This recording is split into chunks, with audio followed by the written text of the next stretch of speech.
Get cozy, everybody, because they will continue on with a game called Sweetest Monster. Where were we? Yeah, here. Right, you're right, so I'll try to talk to her. We couldn't have picked a more miserable day to do it either. That's just me, though. I don't like the rain, but I think Melly does. Maybe that's because when it rains, fewer people go outside. It might be hard trying to talk to Melly now, though. She isn't here. I left her my keys a couple of minutes ago. Said she left something in the car. Maybe her umbrella? Good. I know it might be hard, but taking the first step is important. I laughed awkwardly, rubbing the back of my neck with one hand. I didn't tell her, but Sally still knew what I was thinking. I wonder how. Women's intuition? Mars and Venus aligning somewhere up there in space? Or maybe it's something softer, quieter, rather more understated than that. She knows how I feel because she cares about me. She loves me. Sometimes I do wonder, but nobody understands me like Sally does. Sally Pally. Now, Sally holds her hand out, the palm facing heavenwards. About the 10 pounds you owe me. I laugh at her audacity. I can't help myself. You're so ruthless. Forget about being a translator. You should be a lawyer. No, thank you. I feel too guilty extorting other people.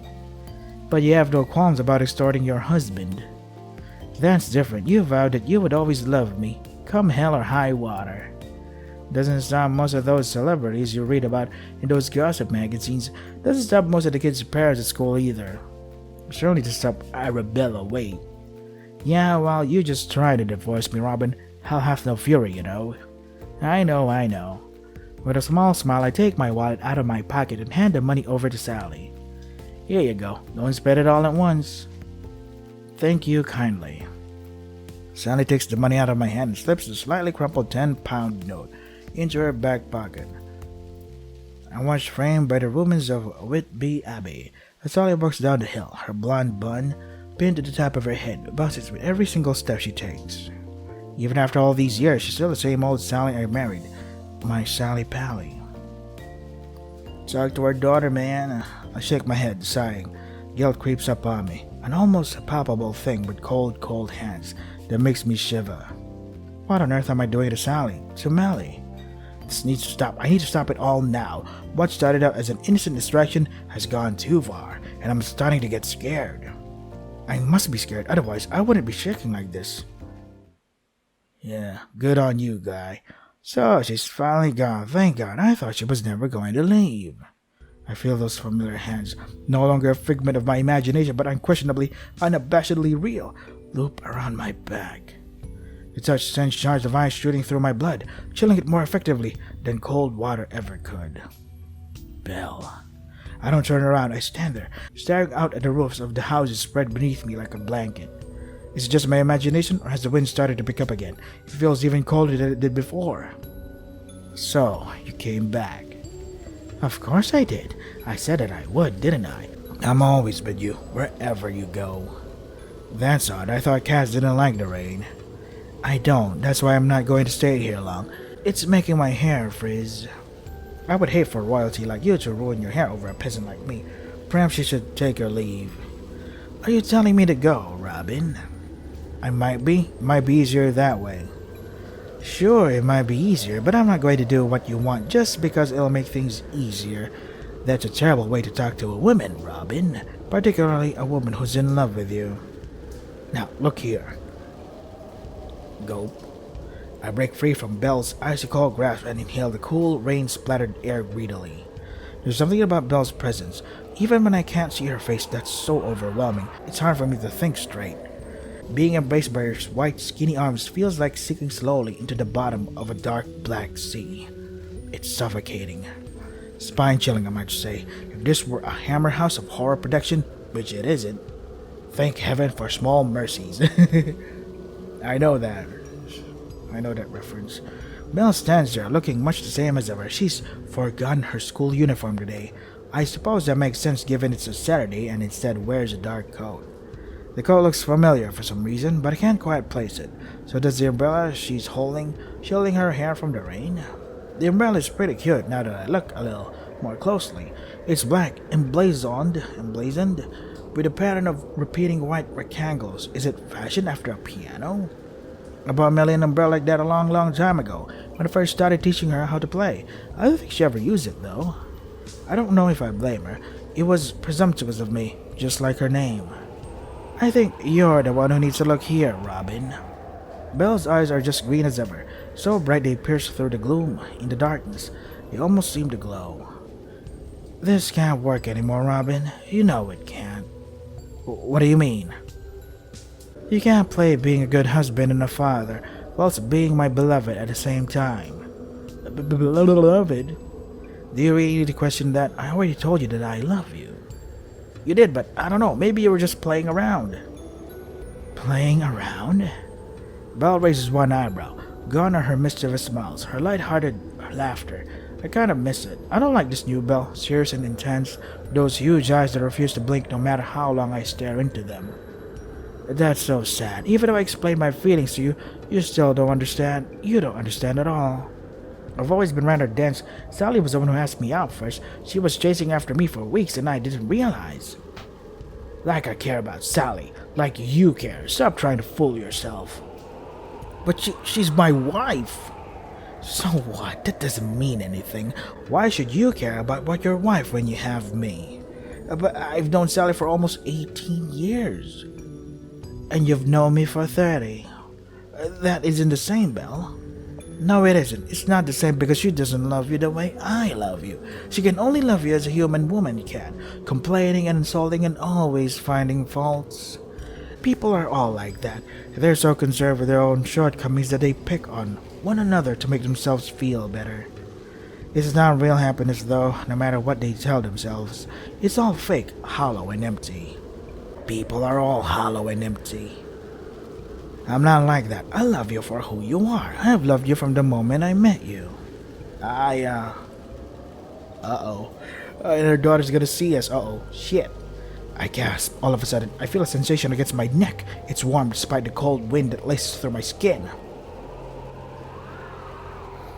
I gasp. All of a sudden, I feel a sensation against my neck. It's warm despite the cold wind that laces through my skin, my very bloodstream. Belle is standing behind me. I can feel her chest pressed against my back, her body flush against mine, like two pieces of a puzzle slotted together. Gone is her umbrella. I see it, out of the corner of my eyes, lying discarded on the ground. And shit, our daughter's gonna see us doing this shit. It's a shame. I like that umbrella. It's just like the one I got Melly. It's hard to talk, hard to even think. There are lips against my chin, my collarbone, trailing down my neck. Belle is pressing kisses against my skin fervently, hungrily, as though trying to claim every bit of my body for her own. I feel like a heroine in a horror story, like poor Lucy Westenra? I don't know who that is. Who had her blood drained by Bram Stoker's mysterious count. Oh, that's her name. Right. I was right. I don't need a vampire. I already have a demon of my very own who's doing her hardest to drag me down with her into hell. The burning kisses combined with the icy rain makes me tremble. My knees feel weak. I can hardly stand. Feels good. I'm sickened with myself that it feels so good, but it does and I can't help it. It's hard to breathe. I taste the rain on my tongue. All of a sudden, I recalled what happened years and years ago, when I was trying to tread water in Great Aunt Clarice's lake, even though my head kept bobbing under and I couldn't feel my fingertips anymore. I'm drowning again. I almost gave my life for Belle 30 years ago. Now she's come back to finish the job. I told you before, Robin. Belle draws her lips away from my neck, her fingers digging into my shoulders. I feel her breath against my bruised skin, sticky with saliva and the falling rain, and it makes me tremble all the more. I'm a selfish girl. I don't like sharing. Another kiss. I'm the most selfish girl who have ever lived and who ever shall live. I can't stand watching you and your wife together like that, both of you smiling. It turns my stomach. It makes me want to kill her. Belle, I wish I could reply with something, anything, but I can't. It's not possible. The words die in my throat, lost amongst the sound of the wind and the rain and the soft, sucking noises of Belle's lips against my neck. Oh shit. Are we gonna get is our wife gonna see the hickeys on her neck and stuff? Oh god. I wonder if this will leave a bruise. Now how the hell will I explain that to Sally? Yeah, right. Maybe I could tell Count Dracula got me, the real one, not Bela Lugosi, who is dead after all. That would probably be more believable than the truth. Please, Robin. Belle nips at my flesh with her teeth. Make up your mind. You need to choose between the two of us. It's rude to string two women along like this. If you're not careful, you'll break my heart. But why? Why now all of a sudden? Huh? I don't know. Maybe it was because I kissed you yesterday. It made me realize something. What exactly? That I'm tired of waiting around for you. I waited more than 30 years just so we could talk. Give a girl a break. I'm going crazy here. You're going crazy? I laugh, though it sounds more like a choked gasp than anything. What do you think you're doing to me? Well, I wonder. Belle giggles, her voice light and sing-song, and presses yet another kiss to my neck. Uh-oh. Uh-oh. I turn shaking. My body's far too heavy. It's hard for me to move. It doesn't do what I want it to do. I swear it is my fault. She was the one who came on to me. Yeah, right. Like that excuse ever holds up in court. There's a good reason for it too. That's because most people don't know about spirits or demons or whatever Belle actually is. I'd look like a deluded freak if I tried to explain this in any rational way. There's no rational explanation to give. My breathing is ragged. My chest rises and falls, but no matter how hard I inhale, I can't get enough oxygen to my brain. My skin is still prickling. So please, make up your mind soon, Robin. But remember... Belle tilts her head to one side and smiles, her black hair catching in the breeze. Hell hath no fury. My heart constricts in my chest. All of a sudden, I feel like I'm going to vomit. What on earth have I done? You let one demonic cat girl into your life and suddenly everything starts to fall apart. Well, bye-bye, Robin. I'll see you again soon. With that farewell, which sounds rather more ominous than her lilting tone would give one to suggest, Belle turns on her heels and walks away. Is Melly gonna see this, all of this, from beginning to end? I watch as she departs, staring for some reason at the umbrella, clenching firmly in her hand. How strange. Wait, are we gonna do anything with Melly or not? Oh, you stupid idiot. Once more, I can't sleep. Maybe it's because of my encounter with Belle earlier. Maybe it's because she kissed me. I managed to hide my ravaged neck from Sally throughout the day, but the proof of Belle's merciless assault was made more than apparent when I examined my neck in the confines of the bathroom. Belle wasn't joking, but she said she was possessive. If her kisses had been any harder, she would have gouged chunks out of my flesh. I wouldn't have bruises to worry about, but gaping holes. The kisses combined with my own circular, cycling thoughts make it impossible to sleep. I can't stop thinking about her. Crap. But what about Melly? Did we even talk to our daughter during that time? Oh, I knew you gotta center that part. On such a version beyond BitChute. Or what's even the point? It's just one frame of it. Hell hath no fury, she told me, a small smile on her face. Sally said much the same thing. I think Sally meant it in a playful jest, but I can't be too sure about Belle. Knowing her, she could have been serious. Belle did say some cultures refer to her kind as demons. Maybe she really is. Well, she was right about one thing. This has gone on for long enough. I need to find out what she wants. Not just for my sake, but for Sally and Melly too. I love them too much to let this continue. What happened to our dad and daughter time? And that's why I find myself walking to the bridge where Belle and I first met. There you go. It's a dark night and it's cold too, though. Thankfully, it isn't raining like last time.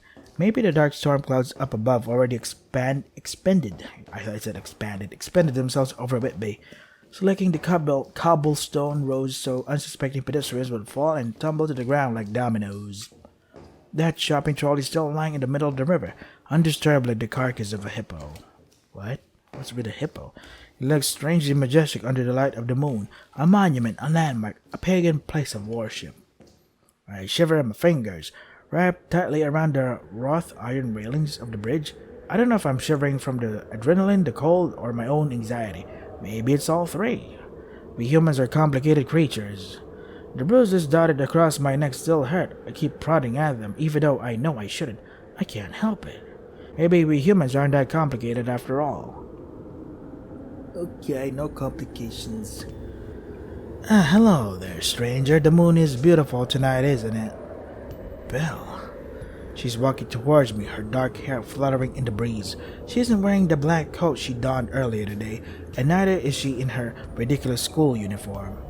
Instead, she's wearing the little black dress. Instead, she's wearing the little black dress she wore during our first meeting. I don't know why. Maybe it's symbolic.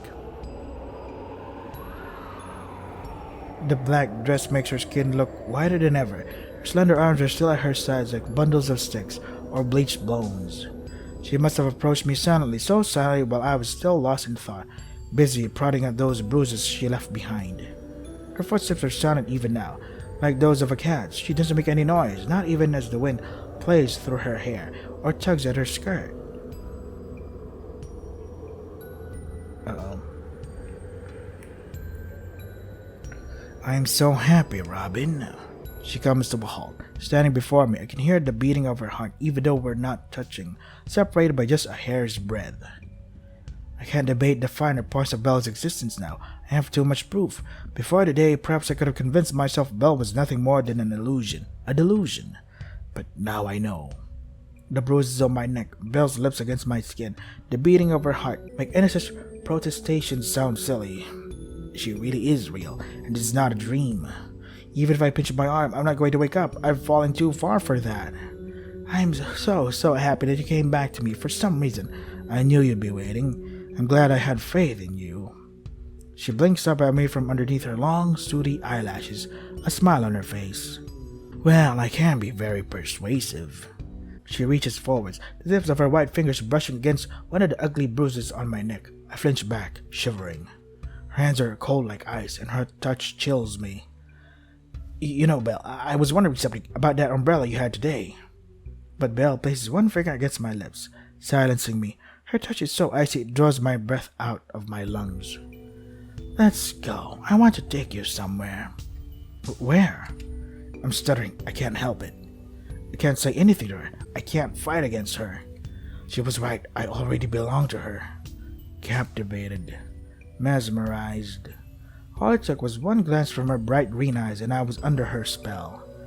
She might have taken the form of a black cat, but she's no familiar. She will make a more than adequate witch. Oh, don't look so worried. I'm not going to do anything bad. No? I hate myself for feeling this way, but I'm almost disappointed. Almost. What the hell has this girl done to me? No, it's not anything that you don't want. Belle. But she doesn't listen to my feeble protest. I don't blame her. It's not like I've made a very intelligent case for myself during these past 5 minutes or so. She takes hold of my hand, her fingers entwined with mine, and turns to leave. I follow her for want of knowing what else to do, her willing captive. We are so screwed. She leads me across the bridge and I walk behind her, our footsteps merging into one single noise. She could go anywhere and, in my current state, I would follow her, right to the bottom of the lake or to the very ends of the earth. I'm enthralled. I'm just like the rats that followed the Pied Piper of Hamelin to their untimely deaths. Oh, the playground again? We're here. I blink, looking around. I was so lost in my own thoughts, slow and syrupy, okay, that I completely forgot to pay attention to my surroundings. It's the park. I went here with Belle before when she ate that stupid ice cream, her eyes half lidded and her lips pursed. The playground equipment looks eerie under the moonlight, the paint flaking. The rest of it all swings creak back and forth in the wind. There are no other people. We're the only ones there. Of course we are. It's 1 a.m. What kind of parent would let their children go out at such an hour? I know I'm not the best father, but I would never permit Melly to do something like this. Melly? Yeah, what happened to her? I wonder how she is. Is she tucked up in her bed fast asleep? Maybe not. Joan Fowler said she was something of an insomniac. That's why she seems to muddle through life, her head hanging, dark bags underneath her eyes. It hurts knowing your one and only child might be suffering and being unable to do anything about it, incapable of helping. Maybe that's why I started avoiding her. Maybe that's why I stopped talking to her. Looking into her eyes filled with a vague misery I could not understand. Hurt. It made me feel like a failure. I wanted to help her, but I didn't know what to do. In the end, I made it even worse. I really am a bad person. If I wasn't, would I be allowing Belle to drag me around the park past midnight? This is no fairy story. This isn't romantic. I'm just an unfaithful husband, a distant father, who's trying to abandon all responsibility. It must have been easy for Belle to dig her claws into me. I walked into her embrace with open arms. Oh shit. Robin, I really do love you. But why? Because you're letting me. Because from the moment we met, you decided to open your heart to me. I can't deny it. It's true. I made this game of cat and mouse rather easy, didn't I? I didn't put up even the slightest bit of resistance. Belle's hands grip mine tight. She looks up at me with those large emerald green eyes, a small smile tugging at the corners of her lips. I already told you, Robin, you're all mine. I'm not going to let you get away now. And with that, she gets on the tips of her toes. She might be a demon, but she's still too short to reach my lips unaided, and presses her mouth against mine. This kiss is hard, forceful, and demanding. I gasp in surprise. Belle uses this to her advantage. She slips her tongue in my mouth and wraps her arms around me, holding my body against hers. For such a short girl, she really is strong. I don't know where she stores it all, honestly, especially when her arms are so skinny. I break away from the kiss, breathing heavily. I can hear my heart hammering in my chest. Blood rushes to my cheeks. It's a cold night, but I can feel myself blushing. A strand of saliva connects our open lips, shimmering under the moonlight. It looks indecent. I turn my head, severing it with a slight gesture. I shouldn't be doing this. I shouldn't let myself get carried away. That's what she wants. I'm sure of it, but... I don't understand. What do you want from me? I already told you, weren't you listening? I want everything. But why? Isn't it obvious? It's because you love me, right? That's right, I love you more than anybody ever has done, Robin, and anybody ever will. But I still don't understand. I can vaguely wrap my head around why Arabella Waite might be interested in me, as Sally has chided me in the past. I really am too nice to her, especially considering my deep lack of feeling towards her.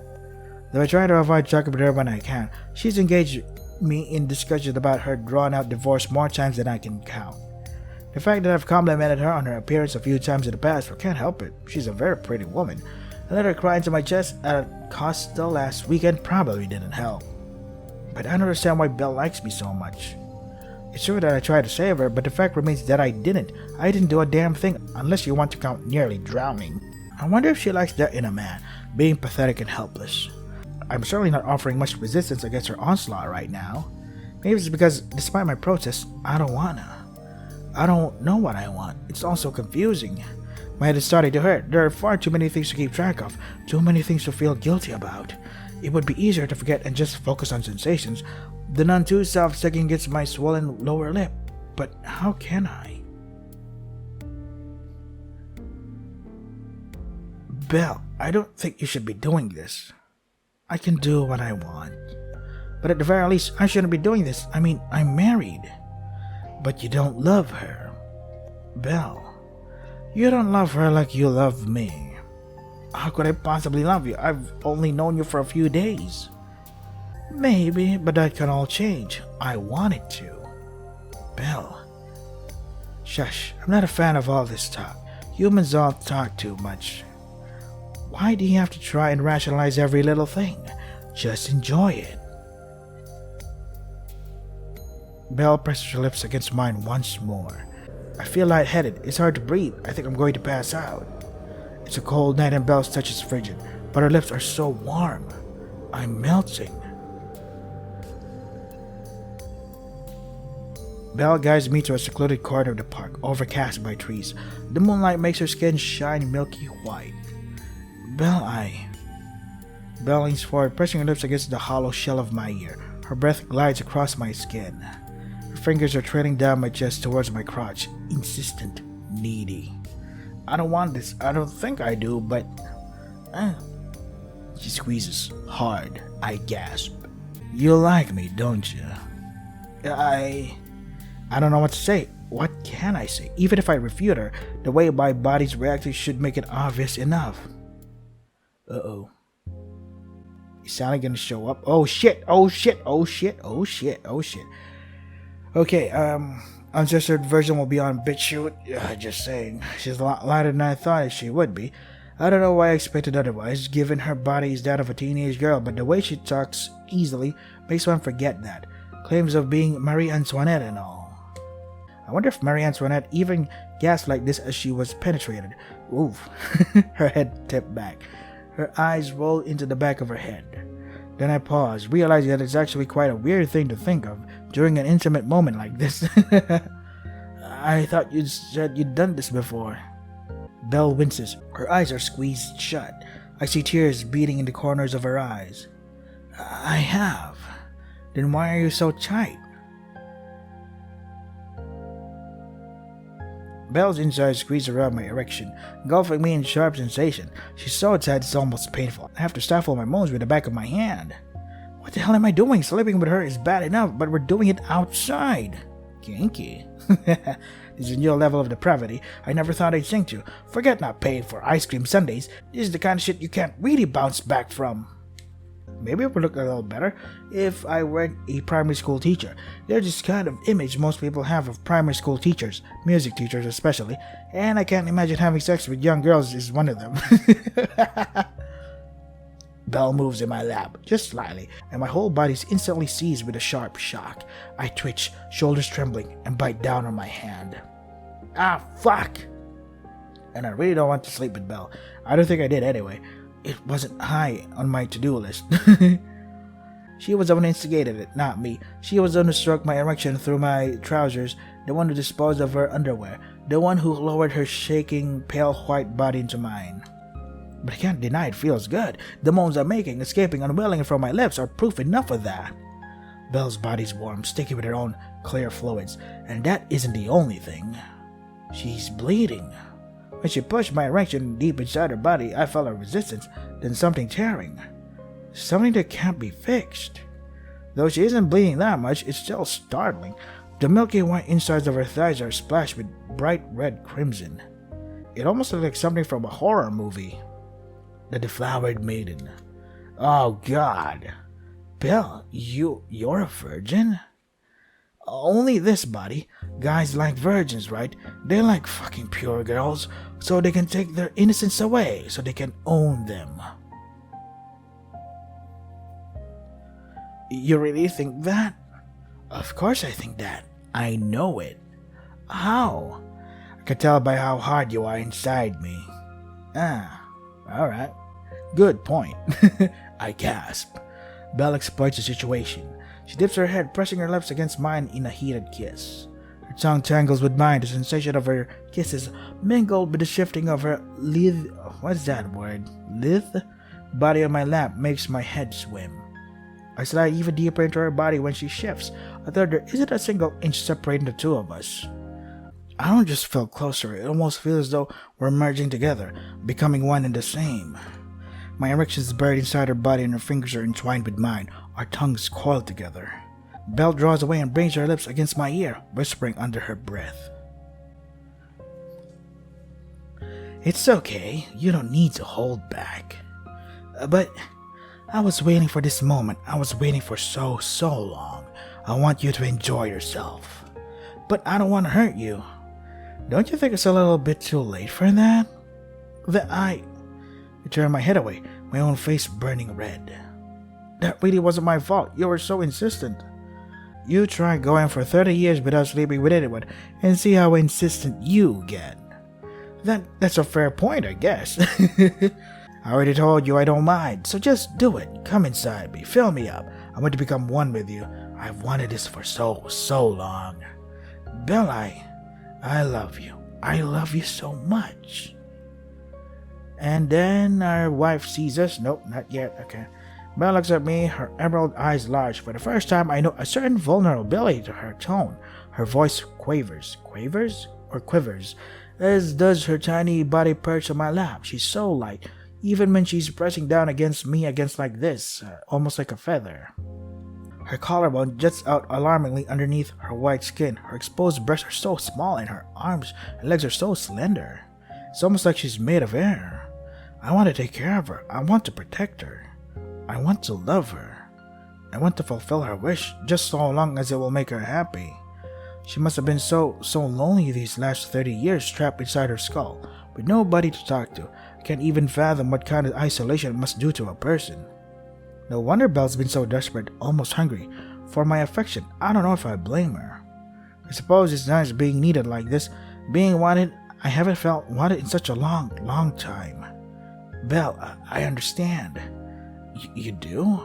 She blinks at me, dispelling a few stray tears. They trickle down her cheeks, catching in the moonlight so they shimmer. Not entirely, but I gasp again as Belle grinds against my erection. She leans forwards and catches my lips with her own, stifling my moans with her mouth. I just mean, I'm glad that you love me, and I love you too, and before we continue any further, I need to stop it here because I have to prepare for work, so oh my god, I have to... Hopefully the censor bars that I put here is enough.